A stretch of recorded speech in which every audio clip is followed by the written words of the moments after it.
Hey, hey, hey, this is Tiffany, the Budgetnista Aliche, and this is the Earn and Invest podcast.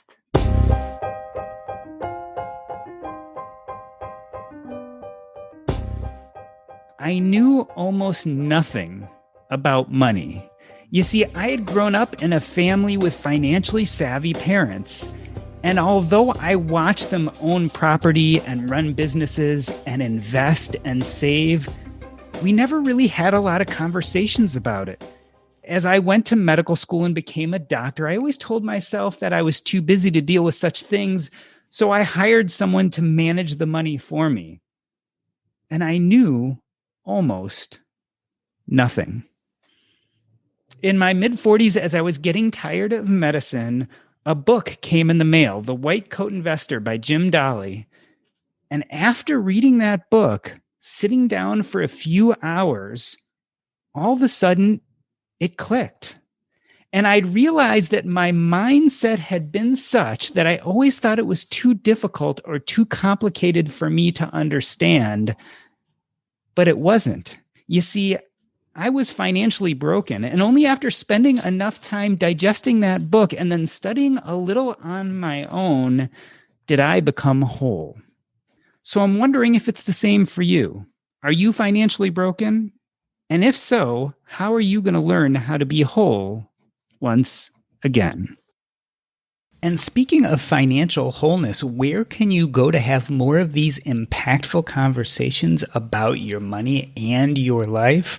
Well, I invite you to check out our Facebook group. That's facebook.com/group/earn and invest. Over there, we have conversations very similar to the podcast episodes, but they involve you, the community. It is a place to ask questions, discuss articles.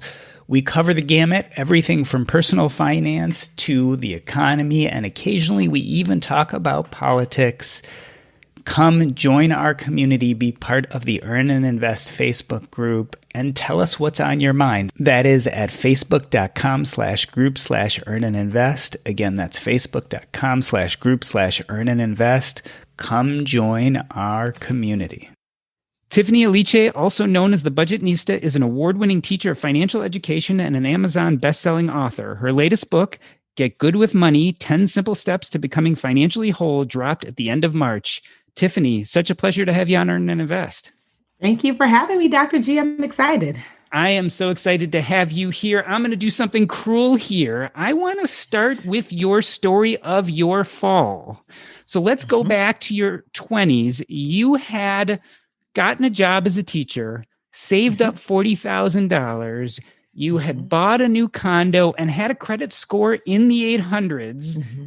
And then it went downhill. Tell us about this character you call JTT and how he added to your downfall. So yes, Jake the thief, the famous Jake. That's of course not his name, but I'm sure he'll recognize himself if he can read books from jail.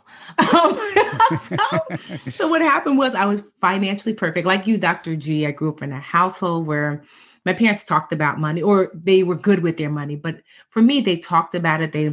They taught my sisters about it. And until like my mid 20s, I was financially perfect. I got the great credit score, saved money. Even though I wasn't making a ton of money as a teacher, I knew how to budget and save. And then, like so many of us in our 20s, we decide that we are fully adults. And we are fully adults, but we're not fully formed adults, because I decided I no longer wanted to take financial advice from people who knew more than me, that I was going to strike out on my own. And so instead of listening to my CFO father with 2 degrees in finance, one in finance and his master's in economics, that I knew better. So I reached out to a friend of mine who I'd known for 5 years, Jake. And I was young enough to believe that because you had nice things, that meant you actually had money. I didn't realize that people could live off credit and, can buy cars with very little down. So Jake had really nice things. And I thought, he's wealthy. How did he get wealthy? Maybe he can teach me. So I asked him if he could teach me, and he said, sure. And first things first, he said, you have to use other people's money to invest. I didn't know in the long run, he meant mine, to invest for himself. And so he told me, do you have any credit cards? And I did. I only had one. And I got it in college, just like my father instructed me to.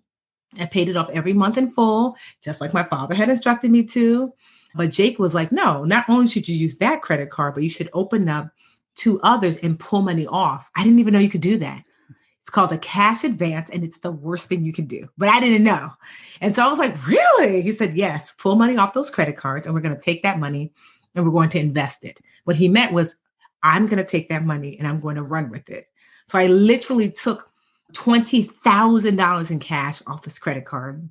And you would have thought that I would have had red, like the flashing lights would have gone off, because there were so many instances where I'm like, this doesn't quite seem right. So I remember distinctly going to one of the banks in particular, and they actually asked me if I was okay. Because here I was, like mid-20s, sitting there. And at the time I was a preschool teacher. And as a preschool teacher, they didn't want you to have to worry about your clothes playing with the kids. So we used to have to wear scrubs. So here I am with my teddy bear scrubs on, asking to pull out thousands of dollars from this card I just opened. So they thought I was being held hostage. They kept asking me all these questions. Literally, it was like, warning, warning. And I ignored them all. I took the money out, happy, like, I've got my money. Jake was waiting for me outside. We'd signed some, ramshackle contract. And the way it was supposed to work was that Jake was originally from Paris, France. Who knows if that's true, but that's what he said. And that he owned a number of stores. Who knows if that was true? But that's what he said. And in France, just like here in the US, that things that are French go for more because, they're less common, but they love like Converse and Levi's jeans. And we were going to purchase all these American brand things for less and then sell them for more in France, where he was. So he was going to use the money to purchase it, ship it to France. And then in his stores, it should generate me about $2,100 a week for 2 years. So here I was like, oh my gosh, yes. It sounds so ridiculous now, but I was in my 20s. So that was like, it was going to come out to be, for a $20,000 investment, if you really do the math, it's like $200,000. I mean, yes. And I was like, should I tell my father with the economics degree and the finance degree? No, why should I do that? It's going to be a surprise. I love, while reading the book, I'm sitting here and you're describing this and I'm yelling at the book. I'm going, no, Tiffany, no. Yeah, I know. And so I gave him the money. Of course, he promptly ran away. But it took me a while to realize that he ran away because, and I didn't realize, because I had to do more research then, because for a year he strung me along and to say like, oh, you didn't get it? Check the bank account. Let me call my bank account. And, it's an odd thing that these types of people, that they do this, because you would think that most of them would just take the money and run. But what they found is that these types of thieves will actually string you along and pretend the money was sent. I guess they get like a high off of like you actually believing them. So it took me a year to really understand, wow, I'm not going to get my money. So the problem was, Dr. G, that it wasn't just that I took the $20,000 off. I was like, I'm not done making mistakes. So I was like, I've never had credit cards before. I should use them. And so I didn't use them to buy like clothes or anything like that. But I thought, well, I'm going to be rich soon. And I think I should want to start a business. And so there was a financial guru out at that time. I won't name them, but they had this program that they would walk you through starting your own business. And for the small fee of $15,000, you too could be a millionaire. And so I was like, you know what? I still have room on my credit cards. So within a few days, I went from 0 credit card debt to $35,000 in credit card debt. And if that wasn't bad enough, it was because he strung me along for a year. I didn't quite get that I wasn't going to get my money back. And then when I realized it, that's when the recession hit and I lost my job. So all of a sudden now, here I was, a new homeowner for a condo. I just finished my master's in education. So now I owe $52,000 in credit and in student loan debt. I now have this credit card debt of $35,000, no $1 million business and no investments, money coming in. And now my job as a school teacher is gone because we were a nonprofit-based school and we lost our funding because the big corporations that used to fund us didn't have the money. So I went from financially perfect to a whole financial mess in a matter of a few years. And it was devastating, but it was really then, as I started to rebuild myself, that I really built the Budgetnista, because I used like what I learned. There's no real learning like learning it for yourself. I was always that kid, honestly. My parents would always say that, like, it's not enough to say, Tiffany, the oven's hot. I have to touch the oven and burn my hand, 3rd-degree burns. And I'm like, you know what? I think the oven's hot. So that's exactly what it was. And so I will say, because people always ask me about Jake, and a few years ago, I was curious about him. He's got a very unique name. So I Googled it, and I guess I wasn't the only person that he was trying to scam. He tried to scam the federal government. And unlike me, the federal government can track you down. And they did. So now he's sitting in jail. So I did get a little bit of a like, you know what? You scammed the wrong person. So I don't know if he's still in jail. That was a couple of years ago, but he just was a scam artist across the board. And I used to lament over it and be like, why? But I'm actually really grateful for it now, because me just doing what my parents told me to do, I didn't learn any real lessons from that. Certainly it was a great foundation, but me having to dig my way out of all the financial mess that I created. I lost my house due to foreclosure because I couldn't afford the mortgage during the recession, having to figure out how to replace my income, how to figure out how to manage my student loan debt, how to figure out how to manage that credit card debt. All of that were the amazing lessons that I built the Budgetnista on, and the amazing lessons that I wrote Get Good with Money, my new book, on. Yeah, we're going to get to those lessons in a moment, but I just want to make it clear, like we skipped a little between Jake and the Budgetnista. Mm-hmm. You pretty much ended up breaking up with a significant boyfriend. Your house went into foreclosure. You moved back into your parents' house. Yes. You're 30 years old. You kind of got to this financial bottom. And what's more interesting than that is how you turned it around. Tell us about the conversation you had with your friend Linda, because to me, I'm thinking, at that place you were at, how did you turn it around? So it was really the bottom of the bottom. I remember I was avoiding all my friends. Right before I moved home with my parents, I wasn't like washing dishes. I wasn't cleaning up my car. It was just a really dark place, because I just thought that human beings have this weird thing that when things are really bad, we think there will always be bad. And when things are really good, we think that there will always be good. We forget that there's cycles, And so I just thought that everything was always going to be bad. And I'd moved home. Like, I didn't even want to tell my dad I was moving home. I literally every week, because I only lived maybe 10 minutes from my parents.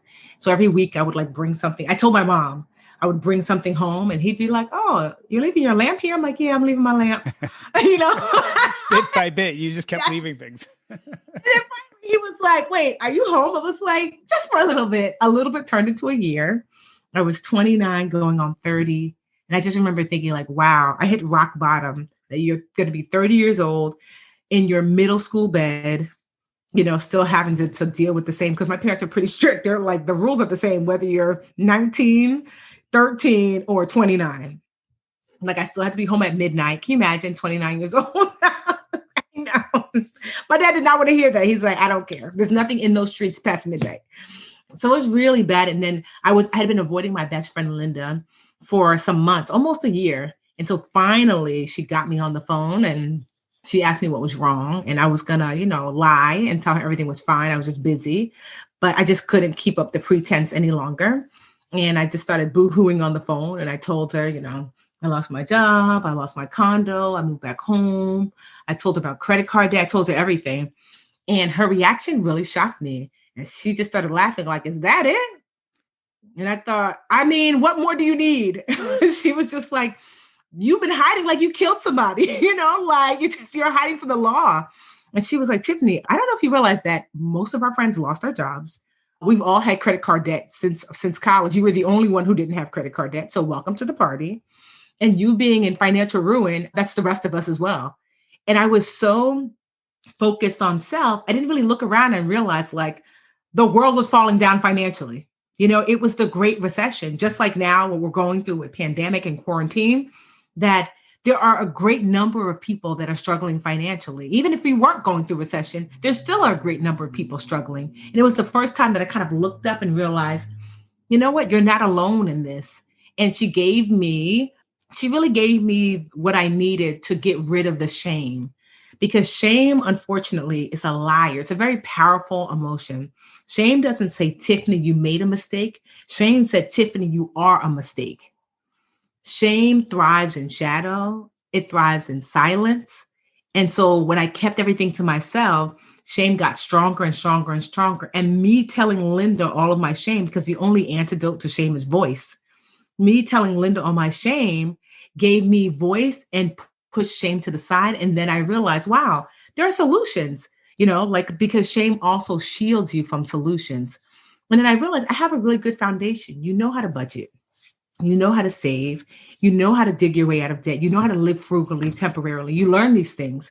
And so I started to activate them. And what I found was those friends who were also struggling alongside of me that I'd been ignoring all that time, they were like, hey, Tiffany, Linda said that, that you've been like helping her with her budget. Can you help me? And I was like, sure. Hey, Tiffany, Linda said that you're helping her get out of debt because you're doing yours. Can you help me? And I said, sure. And so that's how I started to build the Budgetnista. It was friends, then friends of friends. And then before you knew it, it was people I didn't know. It'd be like a friend of a friend of a friend. And one of my friends at the time told me, you've been helping a lot of people. Why don't you start charging? And I was like, could you do that? And she was like, I mean, you're not making any other money other than unemployment. So you might as well try. So I started to charge for one-on-ones, like $50 to sit down for like 4 hours, basically babysitting money. But it was proof of concept for me that people wanted this information. And during that time, when I was home, because my dad was like, when I get up to go to work, you have to get up to go somewhere. Like, you can't just sit here. And so I used to get up to go volunteer. So I did a lot of volunteer work, and I found myself teaching financial education wherever I volunteered. Like, I'd be at the Boys and Girls Club and I'd be teaching the kids how to budget, or I'd be at the United Way and I'd be showing someone how to save. And the United Way extended me a contract and said, hey, we just got this big grant from a bank, and the bank wants to give it to the community, but they want the community to have education first. Do you have a curriculum? Because we see you always here, teaching financial education to the community for free. Do you have a curriculum? And I was like, yeah, I did not. But I did have my master's and I knew how to write a curriculum. I just had never developed a financial curriculum. So I was like, well, I'm going to do one now. They're like, okay, send us a proposal in a week. And, let's see if we'll give you the contract. I was like, proposal? Yes. I was like, I don't know how to create one of those. So I actually literally tweeted, help, someone help me make a proposal. And I remember distinctly that there was a woman, her name was Michelle Thomas, I'll never forget. And Michelle was the communications director of the city where I lived.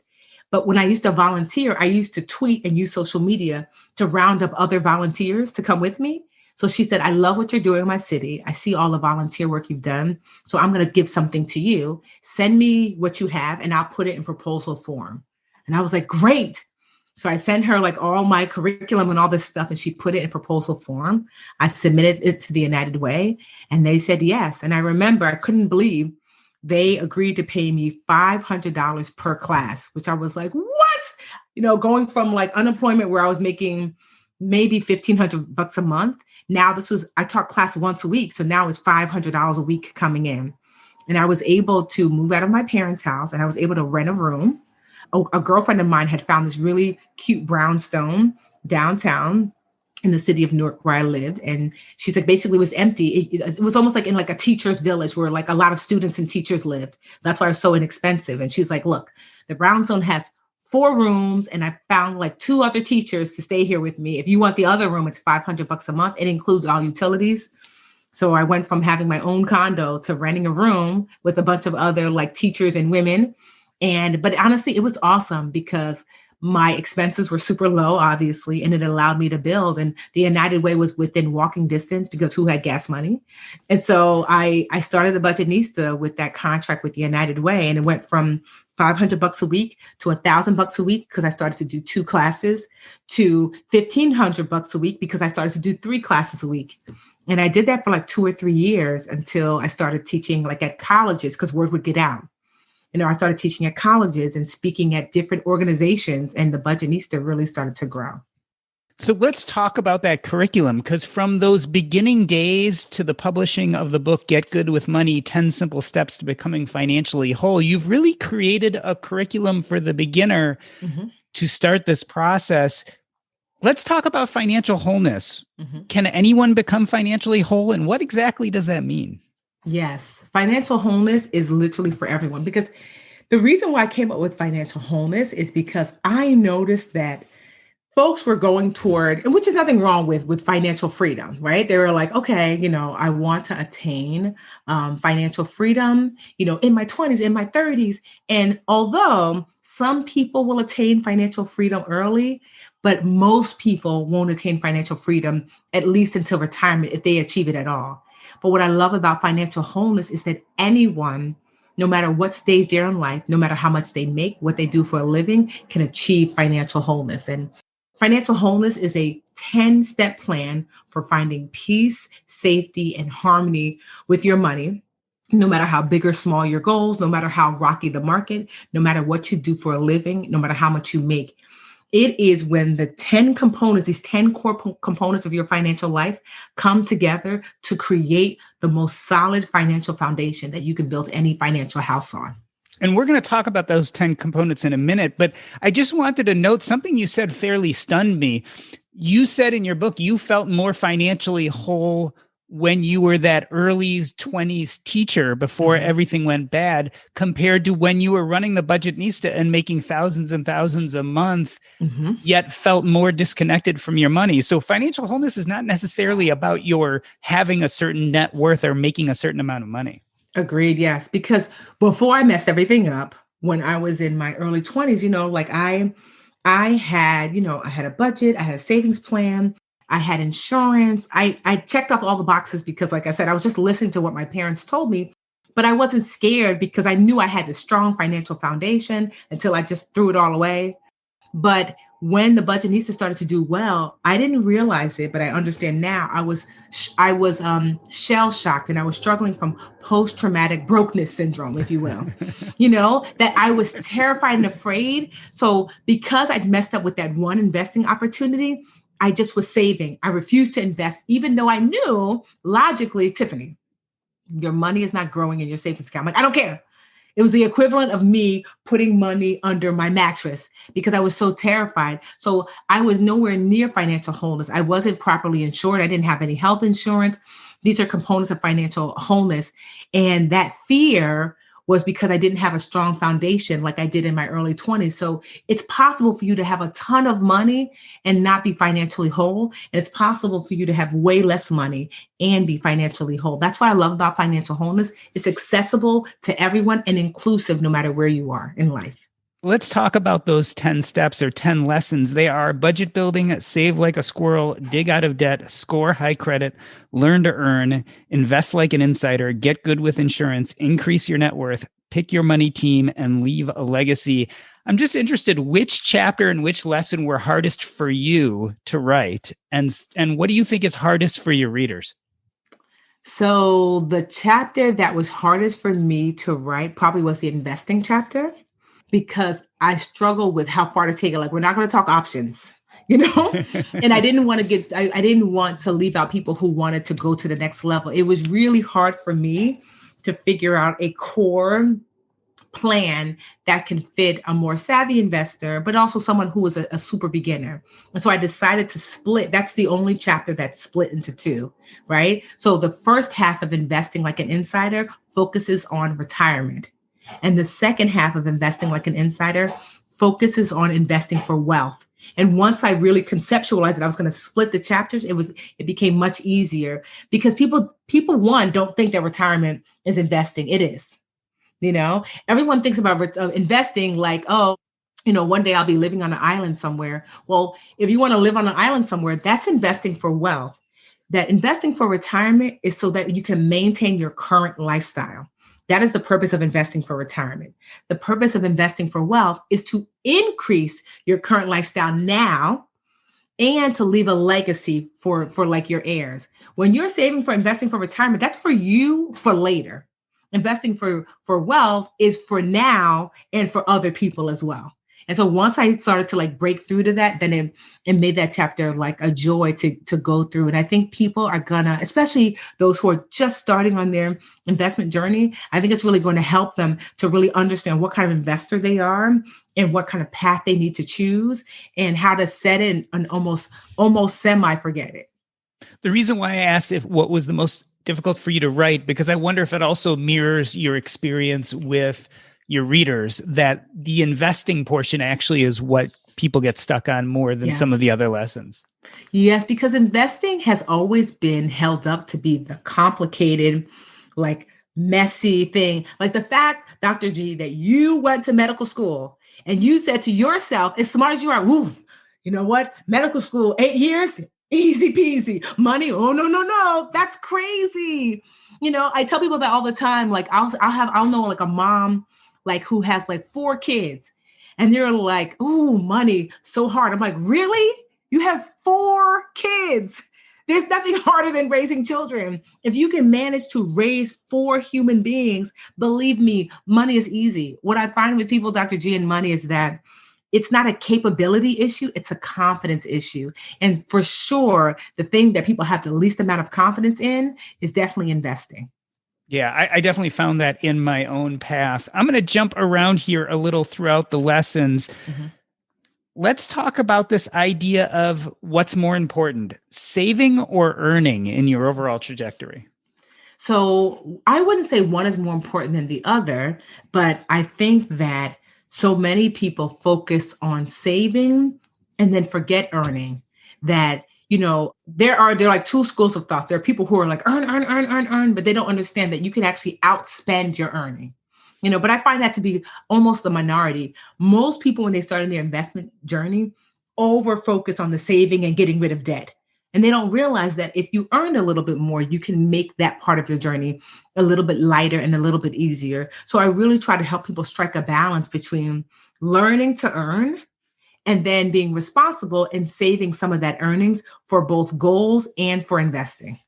Yeah, I think people also get stuck with the idea or don't realize that, earning can be somewhat unlimited, but saving is definitely limited. There's only so much limited. You can cut and live a reasonable life. Exactly. And I really don't believe, and I say that in the book, I'm like, I know people hear me and I say I'm the budgetnista, but I don't believe in over sacrifice.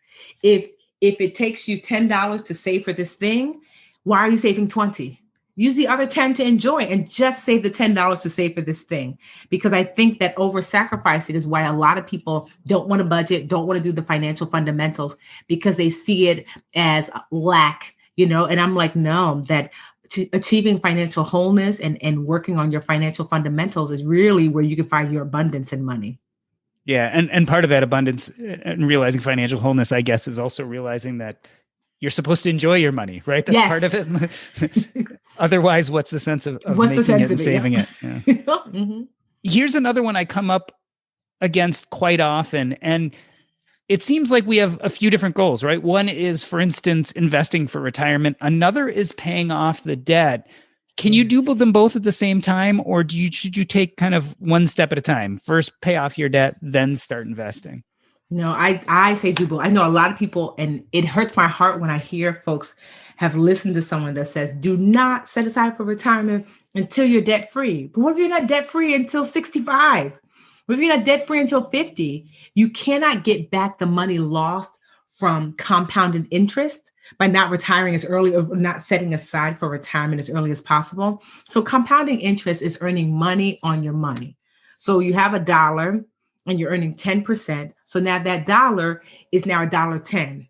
Then that $1.10, you're going to earn interest on the dollar and the 10%. So now it's $1.11. So now you're going to earn money on the dollar and the 10 and the 1%. That's compounding interest, is when you earn money on your money.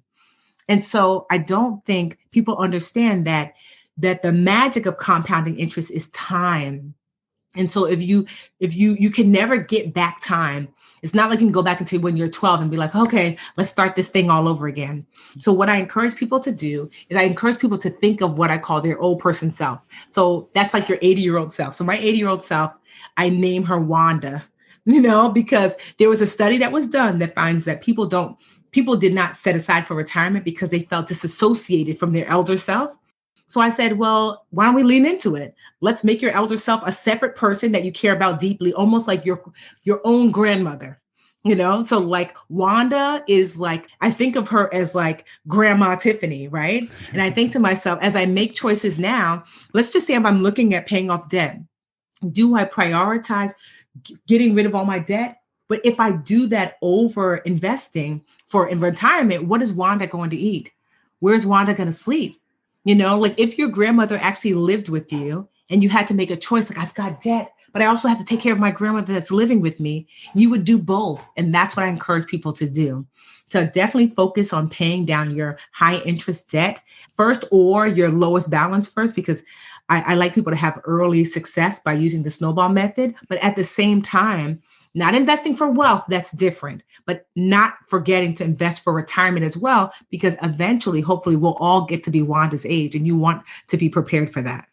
Yeah, I like the way you've really broken up the investing for wealth versus investing for retirement. It makes a lot of sense to me that you should be investing for retirement as you're paying off debt, whereas maybe investing for wealth you would put off until you manage your debt. Yes.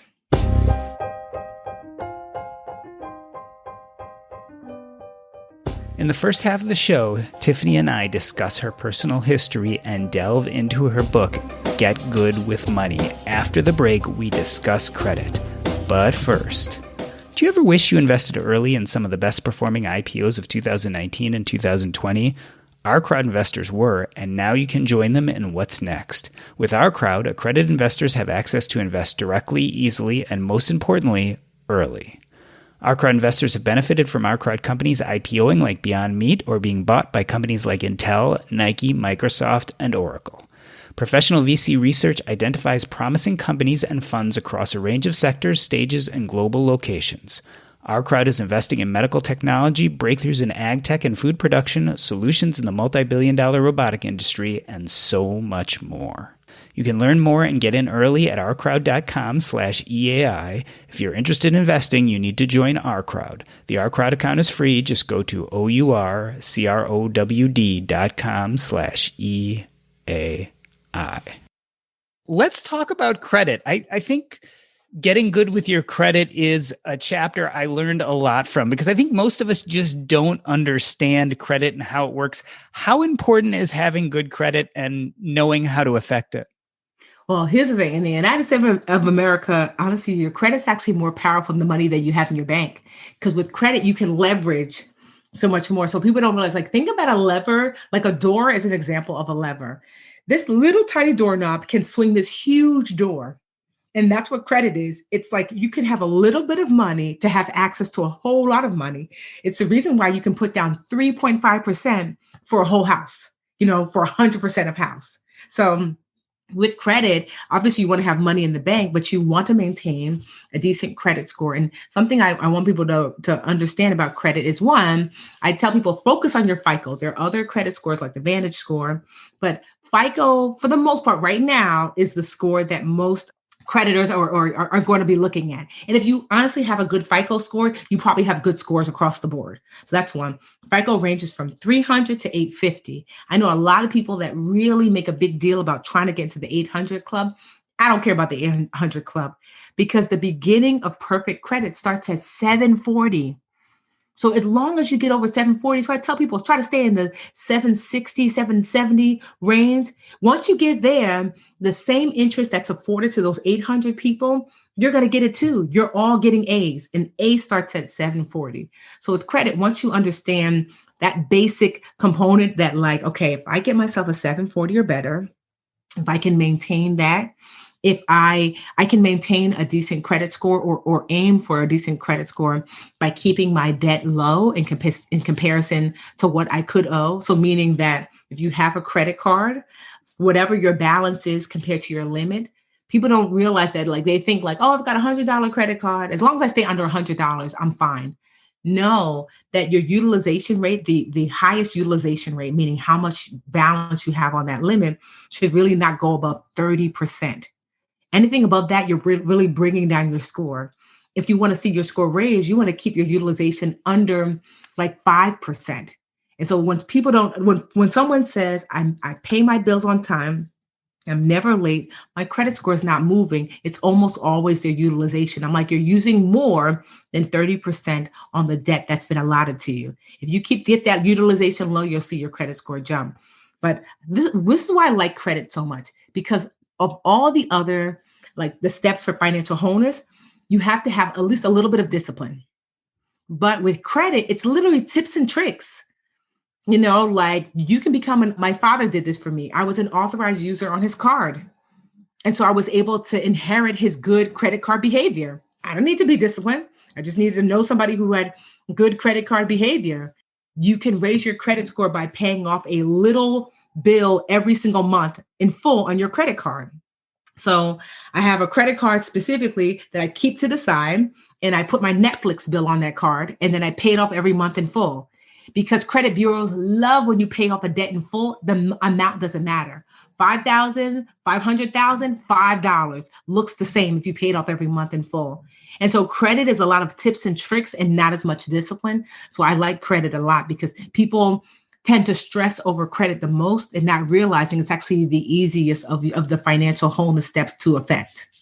So let's go from something you like to something that at least most of us don't like discussing, insurance. Mm-hmm. Are most people under or overinsured in your experience? Most people are definitely underinsured. I was underinsured as I was working through the chapter. So what I did with the chapters that were not my expertise, I pulled in experts and I called them my Budgetnista boosters. Because I also think that it's important that I model good behavior. I don't believe in listening to one person for all things. Like you're a doctor, right? So I'm not going, the same doctor that I would go to my dentist for a toothache is not the same doctor I would go to when I had rotator cuff surgery. It's not the same. You have specialties, right, in medicine, but you also have specialties in finance. And I think that having a general financial person is fine, but you should also be leaning into people who have expertise in different subject matters in finance. And so I did that in the book. And so for the insurance chapter, I leaned into my personal CFP, my certified financial planner, Anjali. And I said, now I know the insurances that people should have, like health insurance, life insurance, renter's insurance or homeowner's insurance or car insurance, but can you explain to me like how best to seek them out? What should they look for? And so as we were doing that, I realized that I was underinsured, that the insurance policies that I had were what I got in my 20s. And she's like, Tiffany, you're 41 now. Like you're married, you have a home and another rental property and a stepdaughter and nieces and nephews, you are underinsured. And I thought, wow, if I'm underinsured, I had no idea. I didn't think about it. How many other people may be underinsured? And so even sometimes you don't even realize how much policies cost. I remember she said, where you are now in life, I would feel comfortable. I want you to get an additional $1 million policy, an umbrella policy, so that way, if you've maxed out your current insurances, that it would level up to your umbrella policy. I was like, $1 million policy? That's going to cost me like thousands of dollars.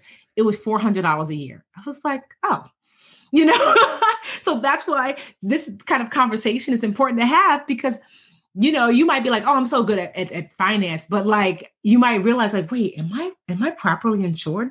Let me look at Tiffany's checklist, like I might need additional insurance and it might not be as much as you think. So that was definitely a chapter that I found a lot of value, like internally for myself to making sure that I'm fully insured. Actually, Anjali called me today and was like, hey, Tiffany, I just looked at your insurance policy and we can switch you to another provider and it'll save you $3,000 a year. So yes, so that leads me to the other chapter about like having financial experts, like your money team. Like that's critically important because I would never know that by myself. Yeah, two things here. I feel like the umbrella policy is like the super secret trick. Like if you know someone and you look at their insurance profile and you find umbrella policy, then like, okay, that person knows what they're doing. Yes.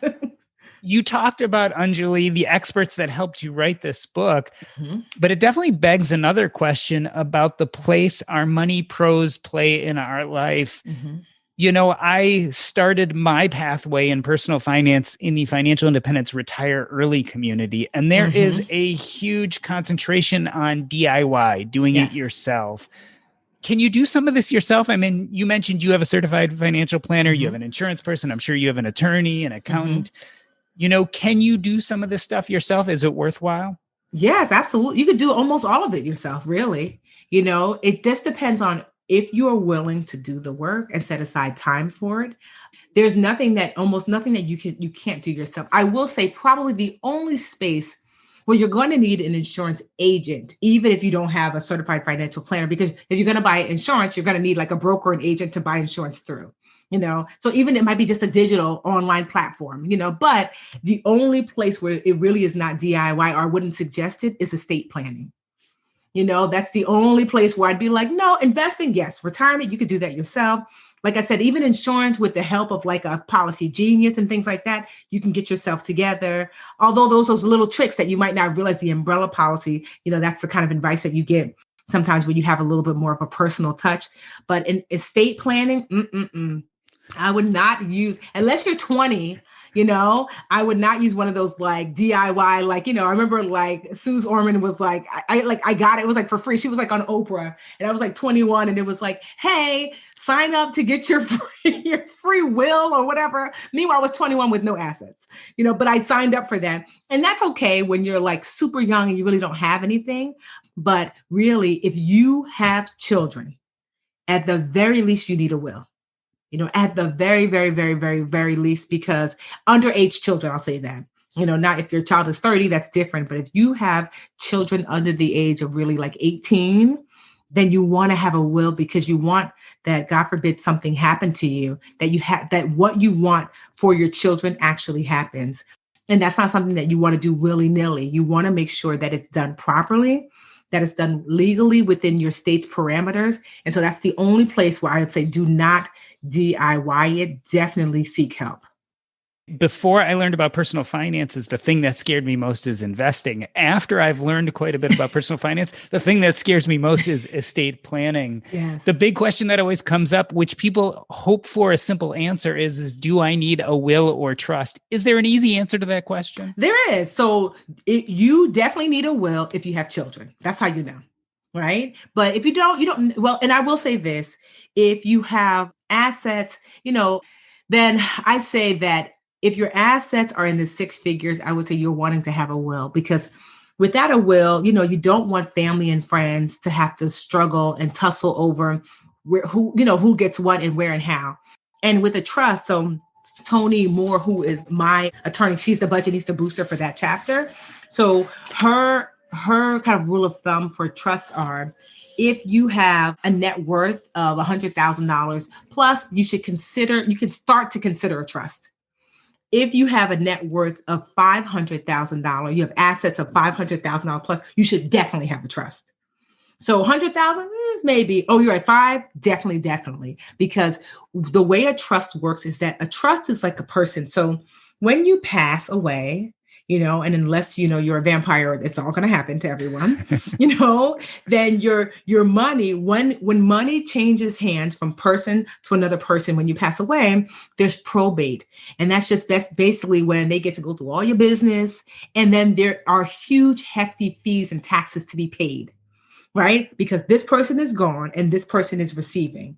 But with a trust, the trust is like a person. So if you put your things into a trust, trusts don't die. So there's never this pass from person to person probate where they get to probe through your things. People get ringside to like all your stuff, so with a trust, you put your stuff in there. And then the people who are part of the trust, they never have to worry. You can add people to that trust. You never have to worry about that happening. And so that's why if you have $500,000 worth of assets, or that's your net worth or above, you're wanting a trust because that's a lot of money to lose. Sometimes that death tax could be like 50%, so you don't want to be worth, $100 million, like poor Prince, the millions and millions of dollars he was worth. And Prince really gave a lot back to like music schools, because music obviously was a huge part of his life. And so when he passed away, his closest living relative, I believe, was his sister. But what if he didn't want his money to go to his sister? We don't know. What if he wanted his money to go to these music schools that he patronized? And what if she decides not to give money anymore to these music schools? So with a will and a trust, you get to say what happens to your estate, what happens to your assets, and it allows you to save money and embarrassment from having all of your stuff laid bare for probate court. I feel like if there was an 11th commandment, it should be avoid probate at all costs. Yes, it is. Because here's the thing about probate too. So let's just say that you are in a long-term relationship with someone, but you're not married, and you've been living with your significant other for 15 years and, you pass away, but they're not your legal partner. And your family, you might be estranged from your family. You have not spoken to your mother in 15 years. You have not spoken to your father, siblings, but because you are not, that person is not in your will. Don't have a trust that they're added to, that they're not your legal family. So now your parents who you have not spoken to can now swoop in and say, oh, my son, here are my assets that now belong to us. Hey, person that I know my son loved for the last, 15 years. Yeah, you're out. So it's so important that you set those things up and that you update them over time. One of the things that Tony shared with me, and I shared in the book, is like the last component of creating a will or trust is to sign the documents. She said, Tiffany, I cannot tell you how many people have worked through creating a will or trust, months and months of work, right, with her. And then they get terrified to sign the documents. It's almost like she said, they think if they sign, they're going to drop dead the next day. And so like you want to sign the documents, because documents created is not the same things as documents executed. You have to execute them for them to be real. I want to transition to talk about the tone of the book in general, as well as your community. Some of the wording you used, it really felt like you were talking to a group of girlfriends. Yes. And I'm wondering if it was important specifically to talk to the women out there in the world about money. Obviously, I read the book and it was incredibly helpful. All the information, man, woman, whatever. I mean, I think anyone could benefit from it. But did you feel specifically like you wanted to speak to women a little bit with this information? Absolutely, because I say sis. I noticed that. I know. And I did, because you know what? Everything belongs to men. Every book is for men. And so I wanted women to say, this is just for us. Now, obviously, to your point, there's no, it's not women specific as far as the financial information, because, there's no gender that's attached to that. But I wanted women to feel pulled a little bit closer, because oftentimes we've been left out of the financial conversation for so many years. And I wanted that there was a book. There are others, but I wanted there to add to that a book specifically that speaks to women. And so I've got a huge audience, about 1 million women strong, and we call ourselves dream catchers, right? And so like Beyonce has the Beehive. That's where her audience is called. And so the Budgetnista has the dream catchers. And I wanted dream catchers to be like, oh, Tiffany's talking to us. I always tell the men in the group, because there's always like boyfriends and husbands and just single guys who follow and they consider themselves dream catchers as well. But I always remind them that they're a guest of a guest. And so the women love that. The men, not so much, but the women love that. But I do that because, it's almost like I wanted to set a special place for women, because I know that when I was struggling through my financial journey, that so much of what I've learned or watched, I just saw men everywhere and they weren't speaking directly to me. So yes, the book is going to translate no matter man or woman, but I definitely have special nods to the women reading it. And I feel like this book drops at an interesting time with the pandemic recession being called a she session. There are a lot of women who lost their jobs during this downturn, a lot of women who had to stay home to take care of family members. So this is a really important message right now, I think. Yeah, super important, because here's the thing that I was literally talking to my sister the other day. She lives in Chicago. She's got a 2-year-old. She's a scientist. And she's like, I was just doing a presentation and the baby's home with her, because where else is her baby going to go? Her husband is a doctor. He's an infectious disease doctor. She can only imagine how long his days are. She's like, the baby just started screaming and she's presenting and she's like, what do you do? So she had to excuse herself and take care of her daughter. And she's just like, are any of your men friends, any of your mom friends struggling? I just feel like I'm drowning.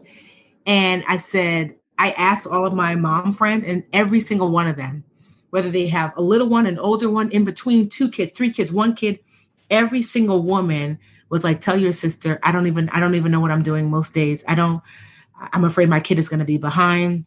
How do I get work done? I've got a 5-year-old and a 3-year-old. How do I get work done? I'm an engineer and I'm expected to get, one of my friends, she's like, honestly, I do everything at night. And now I have insomnia. I can't go to sleep. I'm sleeping 2 or 3 hours a night because I cannot do work when the kids are up. They're just too little. And so the women are struggling at a rate that is really concerning.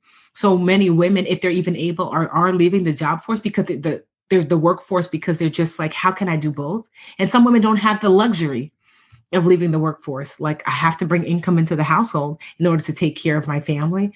So it's it's troubling, but I do hope that this book will help to be like a guiding light, to help women navigate that journey, that they're not alone.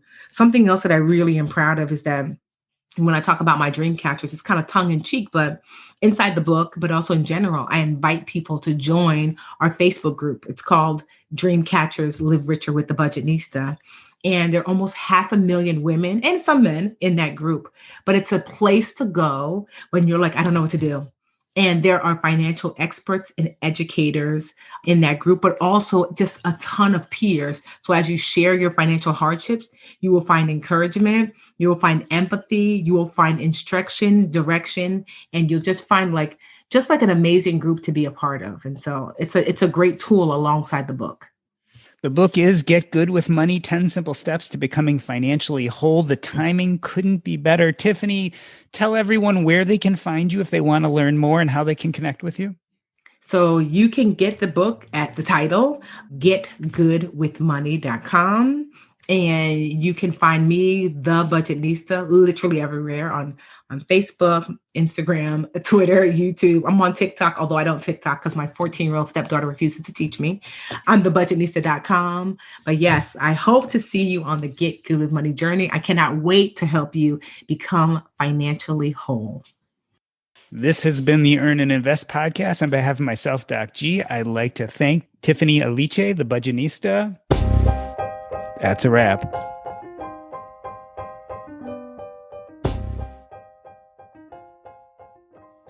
As you guys know, one of my favorite things about podcasting is taking the time to learn about someone and interview them. You know what is also just as fun?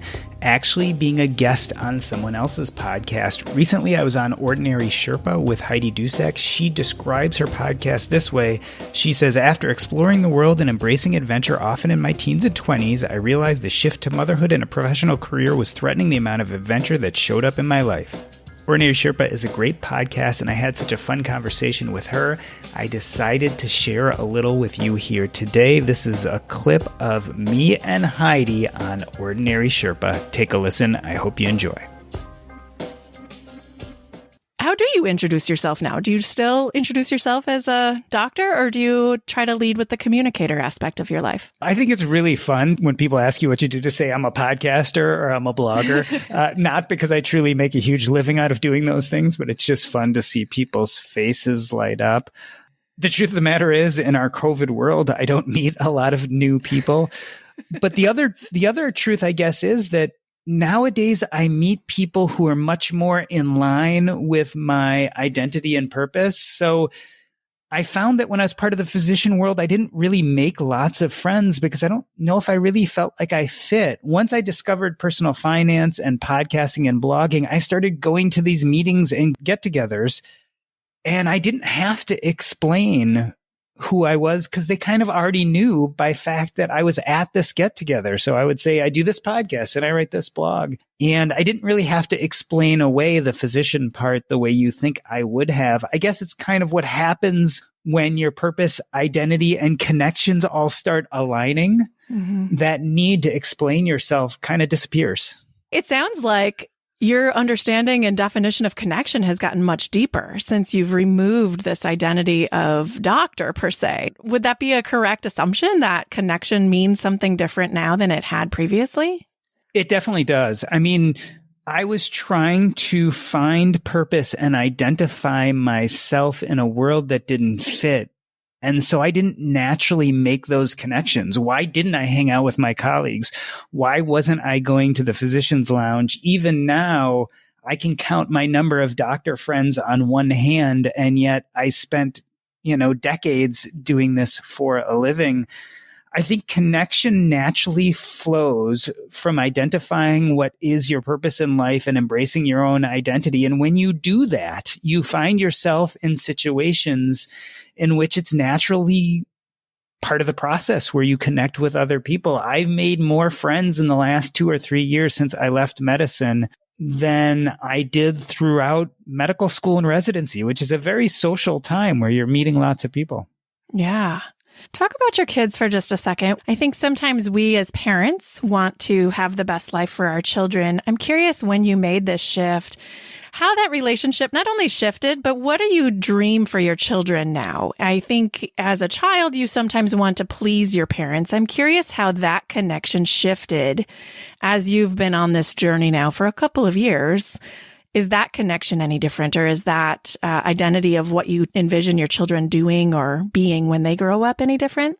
I think what's changed is I dream for my children to feel the sense of freedom that I feel at this point in my life. I really felt very locked into my profession and into even the importance of making money for maybe the first 20 years of adulthood. I think my kids hopefully can learn a little from my experience and see that if they're intelligent with their money and if they use some planning and think about things carefully, they can either start living kind of their passion and identity immediately as they get into the workplace, or at least plan very well so that they spend 5 or 10 years maybe working at a career that doesn't fit them, like being a physician didn't fit me, and then can transition to a little bit more of a free lifestyle where they can pursue what they're interested in and find out really who they are. That's the magic spot, right? Is when our kids can find that space of being comfortable and being themselves. So can you talk just through you talked about your communicator kind of role and podcasting. Do your kids listen to your podcast? How does that connection play out now? What are the things you're creating as a family to move forward? So my kids do listen to my podcast. In fact, my son is my podcast editor. He's 16 years old and he has found a way to edit my podcast.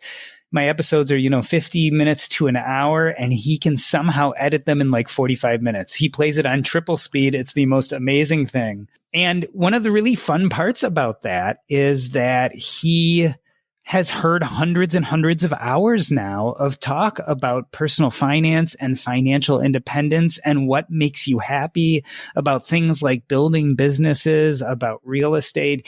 He really, as a 16-year-old, has gotten his own little group of educational seminars on finance. So we have all sorts of interesting conversations about that.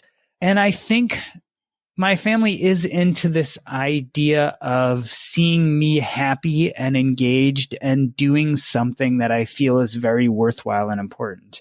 So I think that becomes part of our whole family plan. It's kind of what we do. We each have our roles. My wife is still working. I do the podcast and write. My kids are busy at school, but we have kind of these joint goals for ourselves as a family. And I think part of that, again, is being engaged in our life and having the right intentions and enjoying the here and now.